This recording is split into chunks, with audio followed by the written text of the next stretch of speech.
सुरुवातीला मी साहेबांचं आभार मानतो, अभिनंदन करतो की त्यांनी बबनराव शिंदे एवढे प्रयत्न करत असताना सुद्धा त्यांना उमेदवारी दिली नाही, नाहीतर मला पुन्हा पक्ष बदलावा लागला असता।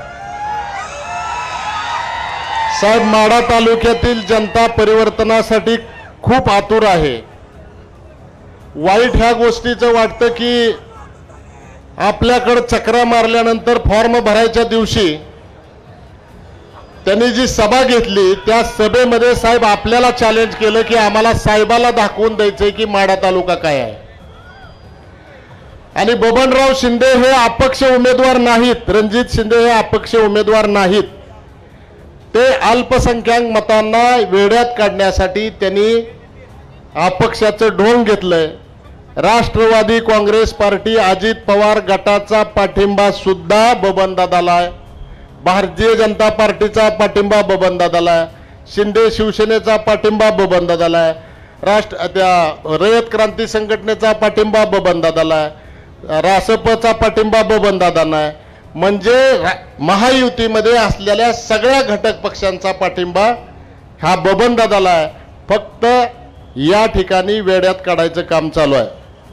या ठिकाणी मराठा आरक्षणाच्या बाबतीमध्ये बबनराव शिंदे आणि त्यांचे पुत्र यांनी काय वाक्यरचना केली हे मी सांगायची गरज नाही, परंतु ओबीसी आरक्षणामध्ये साहेब त्यांनी ओबीसीच्या जागावरती उभा राहून निवडणूक लढवली असं नाही, सभापती पद सुद्धा ओबीसीचं घेतलं आणि याच्या पुढचं एखाद्या गरीबाचं पोरग ओबीसीची शिष्यवृत्ती घेऊन शिक्षणाला बाहेर जाऊ शकत होतं, त्याचा सुद्धा वापर ह्या रणजित भाईंनी केला।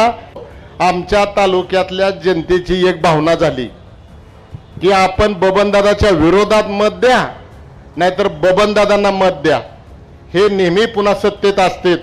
कुठल्याही पक्षाचं सरकार आलं, कुठल्याही पक्षाचे नेते असले की पुन्हा हे त्यांचे पाय धरून लाळ घोटून त्या ठिकाणी जातात। म्हणून या ठिकाणी माझी आपल्याला नम्र आणि आग्रहाची कळकळीची विनंती आहे की आपण माढा विधानसभा मतदारसंघातील जनतेला जर विश्वास दिला की ह्या चोरांना आम्ही जवळ घेणार नाही तर 1 लाख मतांनी अभिजित आबाचा विजय झाल्याशिवाय राहणार नाही।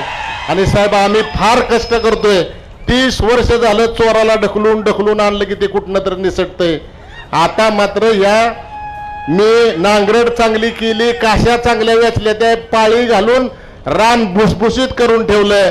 साहेब आपण चांगलं पेरा, 23 तारखेला मोठं असं चांगलं फळ या ठिकाणी मिळणार आहे।